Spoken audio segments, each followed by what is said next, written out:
You read the title? That's it. That's all this video is about. No intro for this video. We are gonna jump right into it. Let's get started. Not every emotion you feel started with you. Emotions spread between people like a virus. If you spend enough time with highly negative people, you will notice your own mood being affected adversely even when nothing bad has happened. Spend time around optimistic, driven people, and then you will start looking at the world with pink-colored glasses. So yes, your environment influences your emotional state as well, and it matters more than you think. So be careful of who you surround yourself with. 3 things that I will never do after getting into spirituality. First, normalizing hookup culture. Like, bro, this is so sad that our generation is just so okay with hookup culture and one night stand, but they don't understand that energy exchange is real, okay? You never know about the negative self-image, perception, insecurity, and jealousy that the other person might be carrying with them. So if you're getting intimate with like anyone, you can literally get spiritually okay, so please take care. Second, reacting to haters. Please remember this whenever you get a negative comment. Whenever you react to a negative or a hateful comment about you, you literally exchange energy with the person who has made that comment. They get your positive energy and you get their negative energy in return. So please never ever react to a hater.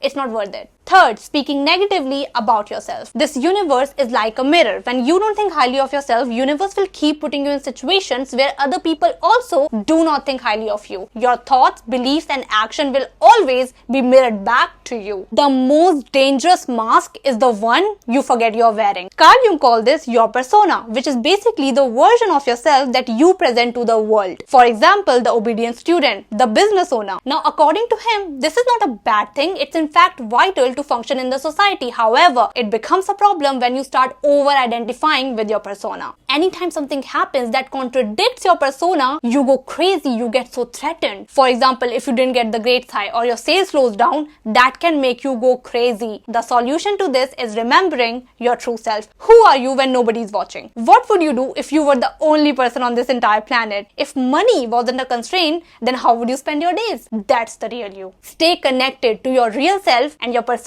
won't bother you anymore. The most expensive decisions are often the ones that cost you time, not money. In economics, we study a concept called opportunity cost, which in very simple words mean that every yes to something is also a no to something else. When you scroll 3 hours on your phone, you didn't just lose those 3 hours. You lost everything that you could have done in those 3 hours. You lost the opportunity to build your dream life, to build your dream career, to build the life that you say you want, to improve your skills. That's the real cost, because time is not just something you spend. It's also something that you could have spent it on instead. Your biggest mistake is turning your behaviors into identities. You failed a test. Oh, I am a failure. You had a bad day. Oh, I am so unlucky. You don't have many friends. I am an introvert. Failure is an outcome. Having a bad day is an experience. Not having many friends is a temporary phase. None of these things define you. The moment you stop saying that I'm a failure and you start saying that I have to make more time for studying, you are making room for improvement. Your behavior can be changed within days, but identity takes much more time and effort. Therefore, stop turning temporary states into permanent labels. Most people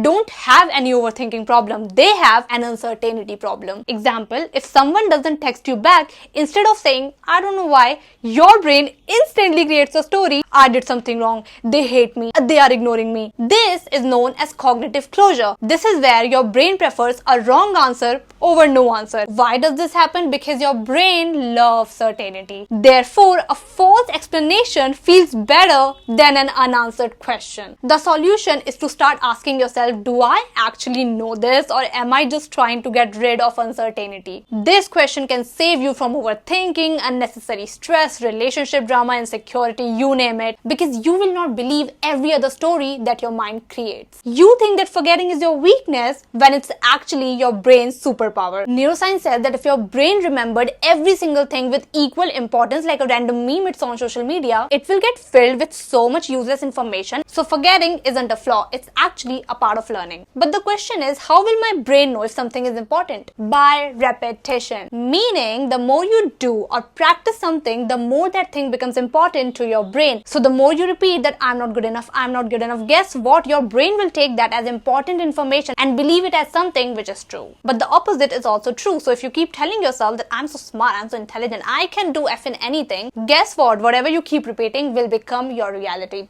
Use that to your advantage. That's it for today's video, guys. Hope you learned something new. Do let me know in the comment what was your favorite point. And I love you. God bless you. I will meet you in my next video. Bye.